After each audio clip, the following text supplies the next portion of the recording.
Thanks for joining me on episode 1277 of the Inspired Stewardship Podcast. I'm Scott Brookins from scottbrookins.com. I encourage you to find the way to be inspired to start your dream business and find freedom. And one way to do that is to be inspired by this, the Inspired Stewardship Podcast with my friend, Scott Mader.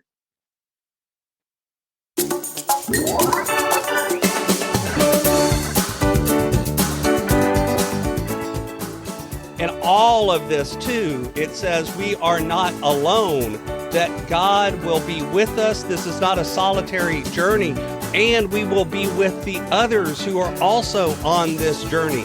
This isn't a find your own way. Instead, we're all together because God has come to bring us home, and there is joy in that. Welcome, and thank you for joining us on the Inspired Stewardship Podcast. If you truly desire to become the person who God wants you to be, then you must learn to use your time, your talent, and your treasures for your true calling. In the Inspired Stewardship Podcast, you will learn to invest in yourself, invest in others, and develop your influence so that you can impact the world.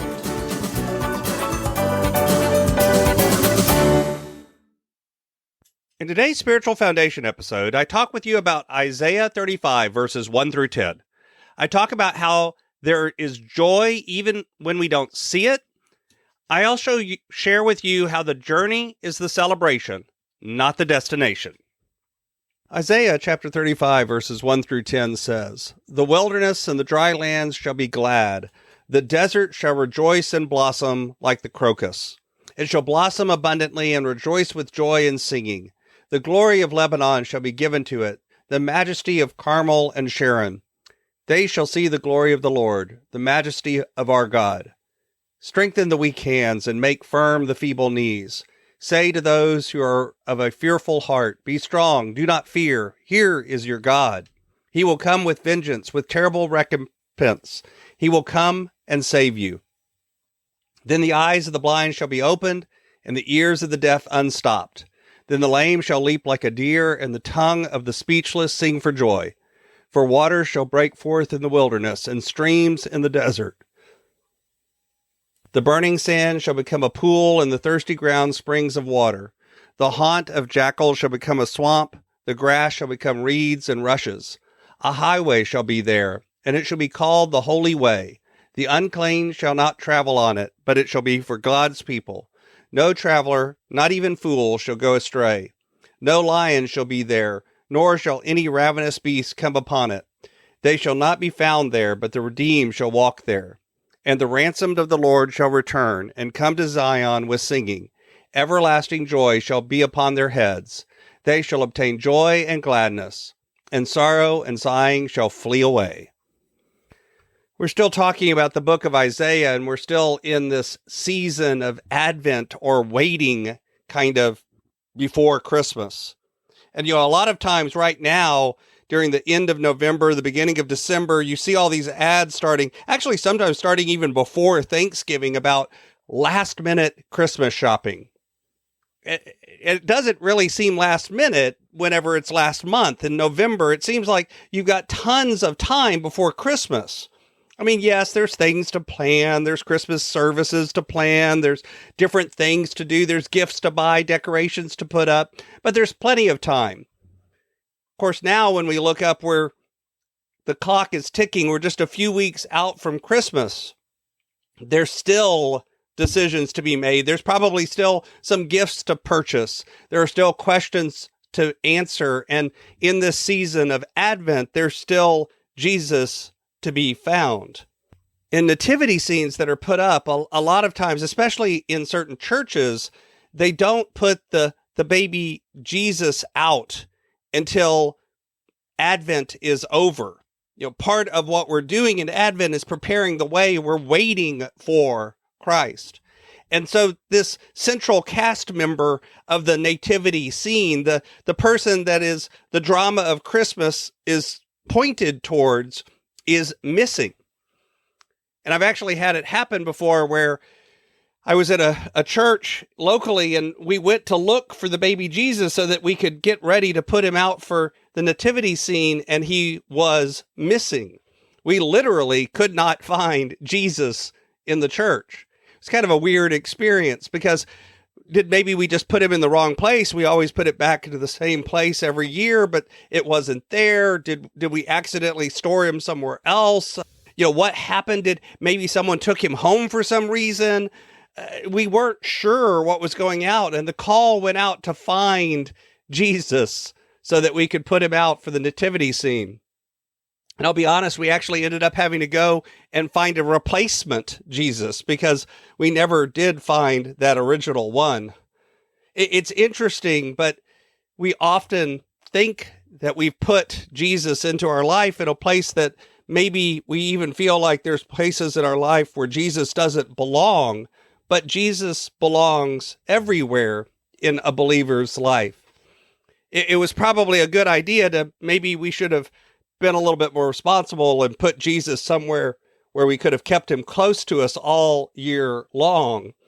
And we could have pulled him out and said, see, he's here. He's been here all along. He's been within reach, even as we went through times of the desert, even when we went through exile. See, this chapter of Isaiah is kind of a transitional chapter. Isaiah is broken up into three chunks or three different parts, for lack of a better word, of Isaiah. Within the 66 chapters of the book, there's sort of a first Isaiah, a second Isaiah, and then a third Isaiah. The main message of the first Isaiah is one about warning. That's kind of the ones that we've been using the last few weeks, the last few Tuesdays.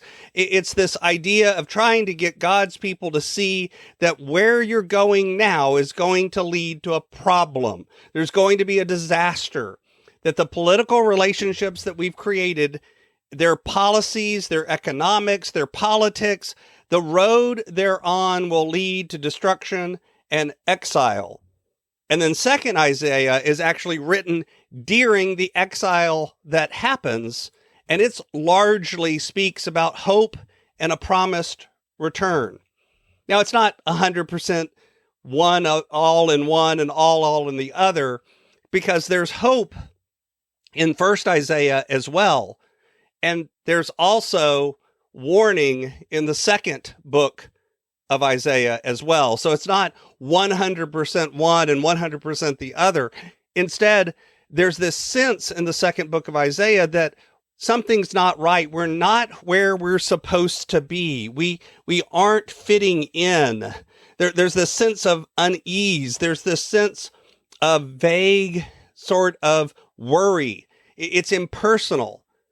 It comes with this message, however, comes along not with this sort of vague message of, we're uncomfortable here, but there's this joy included in it too. There's this promise that if we return home, there will be security, there will be applause, there will be joy, there will be lushness, there will be excess. That's the message here in this Isaiah passage that we read today. The desert will bloom.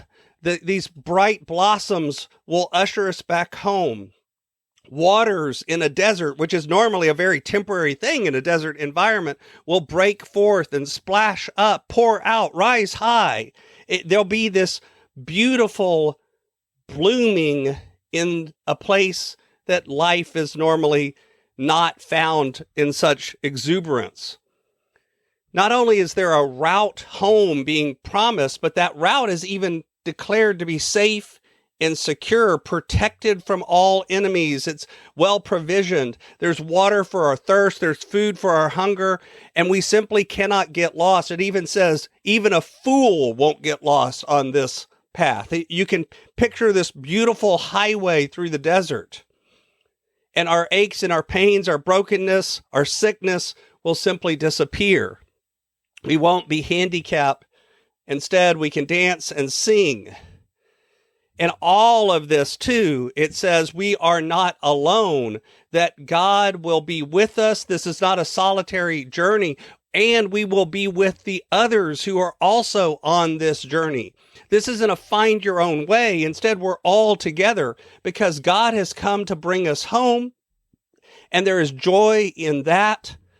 But secondly, that on the way home, our heart and our soul will sing because we will be whole with each other as well. We will be together, lifted up, made whole. Our knees will be made strong instead of weak. Our hands will be made firm instead of trembling. We will be ambassadors of God's grace and joy. We will be able to speak and witness and say, be strong, fear not. And we will have everyone also with us. We will have others. I don't hear in this a message of exclusion, but rather a message of inclusion. Come along with us on this journey because God's right there with us. And even on this journey, Jesus is with us as well. That's the road that we're on in this Christmas season. That's the direction that we're going.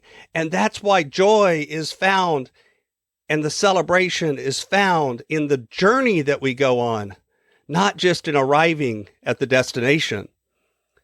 Thanks for listening.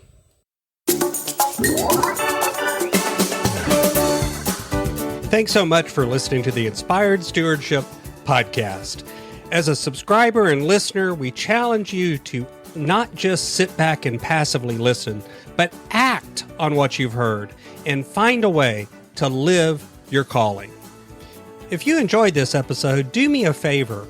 Go over to facebook.com/inspired stewardship and like our Facebook page and mark it that you'd like to get notifications from us so that we can connect with you on Facebook and make sure that we're serving you to the best of our abilities with time and tips there. Until next time, invest your time, your talent, and your treasures. Develop your influence and impact the world.